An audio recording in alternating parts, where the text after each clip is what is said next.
Hey YouTube, welcome back to my channel. This is Canadian Retro. I've got an unboxing here for you, a Retron 5 that I just recently received. You've probably already seen, if you're paying attention to my channel, my review, or rather criticism, of the company that I got this from, which was GameShack.ca. This is completely different though. This is the actual item itself. So I'm going to go in here with the clean slate in mind when I'm unboxing this.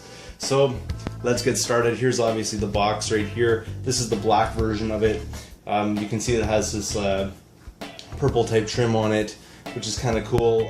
Originally I had ordered the gray version of this, and I'm really glad that I ended up getting the black one, because I think this is probably a system that will sort of suit my sort of man cave kind of situation a little bit better, just the color scheme and everything like that. So that's that right there. You can see it has HDMI output, and obviously it is doing like audio video enhancements, because basically this thing is a gigantic emulator as far as I know. Just reads the ROM off of the cartridges and then goes from there. So it basically upscales it and everything else like a normal emulator would do, and you can choose all those different settings. And later on, when I actually show this device in use, hopefully I'll be able to, you know, get that type of thing showing for you. You can see it has like multiple system capabilities rather, and basically you have, you know, your NES, your Super Nintendo, your Genesis.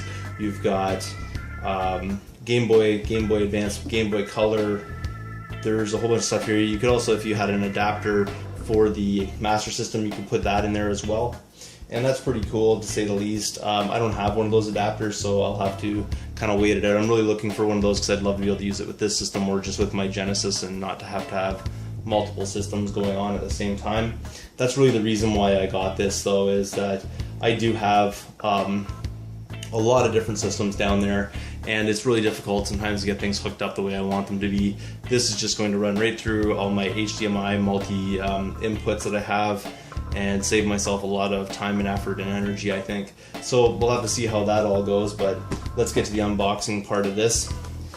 On the back here, there's lots of different stats about it, so I'm not going to go through everything, because you've probably seen all this before, but there is some interesting stuff like pre-built-in cheats. It does come with a wireless controller, which is running off of Bluetooth.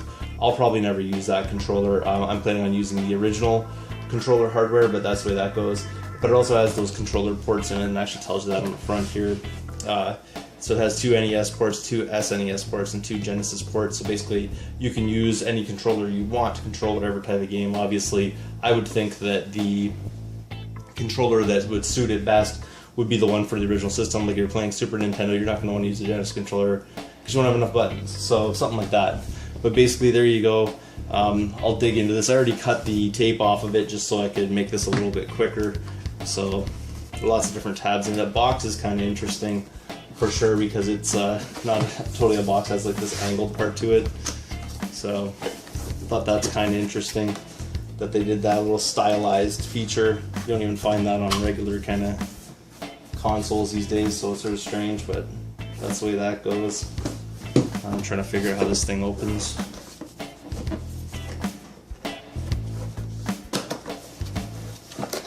So here we go. Here's the system itself. You know, nothing fancy going on really in here at all.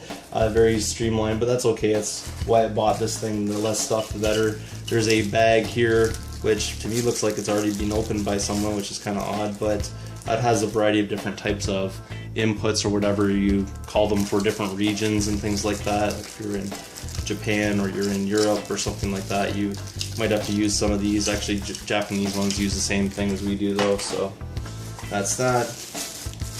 And then a power supply, which is, you know, one of those standard ones. Actually, I was thinking it was going to be something a little bit lighter. I've gotten a lot of this kind of stuff, you know, like aftermarket, not sort of North American made kind of idea. Everything obviously these days is made in China for the most part, but I was expecting like one of those really lightweight ones. This one has a little bit of heft to it, so that's a nice change to see that, something like that for sure. Here's the controller. Like I said, I'll probably never use this, but it's pretty cool. It's actually feels pretty solid. It's a little bit light, but it feels pretty solid. And there you go. It's already like lighting up, looking for the system. I'm assuming you get home button, select start. so on. You can program all the buttons on this. Is really cool. Got a couple of buttons on the bumpers here. Don't know if I'm a huge fan of those. They are kind of clicky, but they don't really stick out very much. They're almost like they just barely raised here.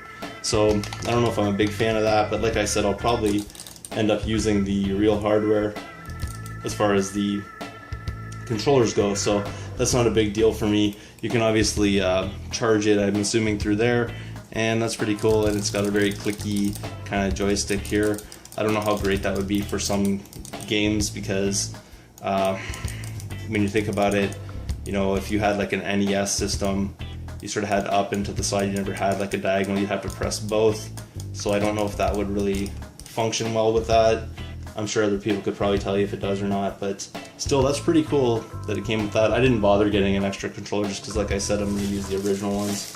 It comes with a cord here. That's obviously something for, let's see here, I'm assuming to attach this to the console or something to charge it. That's my assumption. Probably could be used for other things as well. And then you also have a fairly hefty, it feels like, HDMI cord, which is pretty sweet because a lot of things don't come with that, and it's a pretty cheap thing to put into those, but sometimes people just don't do that. And then moving on, we have the console itself here, and that's pretty sleek if you ask me. I really like the look of it. It's also very light, but again, it's just an emulation machine. In the back you can see the HDMI out. There's a USB in, I'm assuming that's for charging the controller. And the controller actually goes here. I've seen this in other videos, so I know that. I haven't actually tested it out myself here, but I think it probably just goes something like that, maybe. Something like that, and you can put that in and then plug it in to charge it. Nice little controller stand. Sort of neat. And there you go, you have on the sides your ports for the different types of controllers there. I don't know if you can see that. There you go.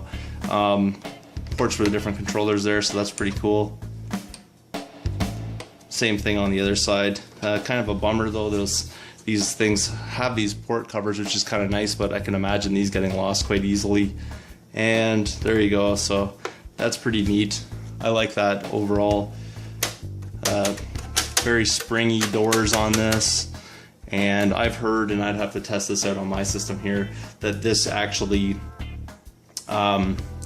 is quite tight on the connections, but I did see a video on that, and if you're having trouble with yours, I don't know if you've seen the same video, but basically what you do is when you're taking the cartridge out, tilt it on its side and lift up kind of thing, instead of trying to just lift it directly straight up. It may be a lot easier. And then here you have your GBA slot, which you can also play like Game Boy and Game Boy Color games there. So that's the Hyperkin Retron 5. Pretty cool. Nothing really descriptive on the back other than the company name. Still cool nonetheless.